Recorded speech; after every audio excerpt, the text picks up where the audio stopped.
So I want to give you 3 things that you can do when you take your mask off that can help reduce the chances of getting headaches, neck pain, and irritation that might come from wearing a mask. So I'll take my mask off. Hey guys, it's Dr. Derek Gallant here from Beverly Family Chiropractic. I know a lot of you guys are wearing masks as you go out and in every establishment that you have to go into. I just finished a shift here at Beverly Family Chiropractic, and you know I wore my surgical mask. So you're going to end up with a lot of pressure from wearing masks. And maybe you're already experiencing this, but there are many different types of masks, right? It's a whole fashion category now, right? So you can have a lot of different types, but all are going to create some pressure on your face and head. You know, maybe you're wrapping these straps around your ears, covering your nose and mouth, or you've got the ones that wrap around the back of your head up high and then they're wrap around down in the lower part of the neck. We're already seeing more people come into the practice with more headaches, with more neck pain, more pain out to the shoulders. And there's no doubt that it can be related to the mask. And you might think, how can this be related to a mask? How can this light pressure have such a dramatic effect? Well, just think about how even if you're just sitting in a bad posture, it only takes a couple of hours, not even, before you start feeling aches or pain or tension. The same is true when you're wearing a mask. When you're using a mask, the fit is really important for it to work properly. But to get that good fit, the mask is not just creating pressure, it's also creating a very focal pressure. It's pressing on a very specific area. And so I want to give you 3 things that you can do when you take your mask off that can help at least reduce the chances of getting headaches, neck pain, irritation, and dealing with a lot of the effects that might come from them. So let's get into it. Number 1, when you take the mask off, what I want you to do is simply give yourself a bit of a face and head massage. Who doesn't like a massage, right? You need a massage after you finish with your mask. So there's a prescription for your health. Doctor's orders, get a massage. Now the reason why we do that is, sure, releasing muscle tension, that's fantastic, but one of the things that really happens when you have these strings, right, they're putting focal attention on your head, your face, and your neck, and that affects your nervous system in a way that really heightens the sensitivity. You've probably already experienced this. So one of the ways to bypass that is, once you've taken your mask off and washed your hands, is to start to touch more areas on your face and head.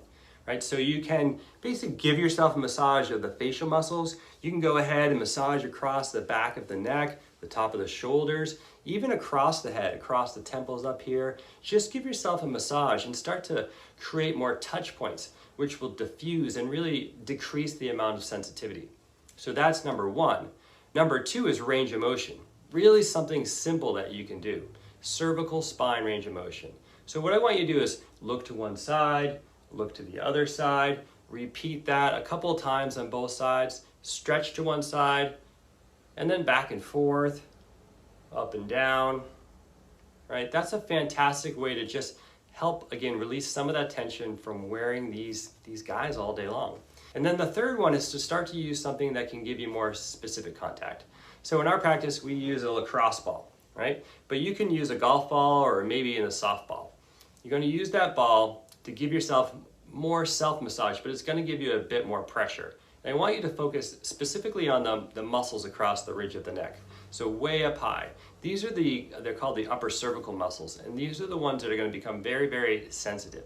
So you're going to take that ball, right, and you can basically massage up there. So all across the top of the ridge of the top of the neck, back and forth, really dig in there. You've probably noticed some sensitivity that extends from there down into the shoulder blades, right on top of where those muscles of the neck come down and they attach. A lot of people think that they have a shoulder problem when you feel that tension building there, but it's not a shoulder problem. Most times it's actually a neck problem, and because of the way the muscles are set up, these are the guy wires, right? So as your head shifts forward, these muscles up here really pull back onto those shoulders, and it really pulls on those and creates a lot of tension. So 3 things if you're wearing any kind of mask, whatever your mask is, to help reduce the chance of getting headaches, neck pain, and other symptoms. So remember, number 1, self-massage, right? So stimulate different points along there that help diffuse the attention away from having a very focal contact with the strap of the mask. Number 2, range of motion, right? All different ranges of motion. And then number 3, use a lacrosse ball or a golf ball, something like that, which is going to allow you to get deeper into the musculature across the ridge of your upper spine. So I hope that helps you with the mask, and until next time, make it a great day.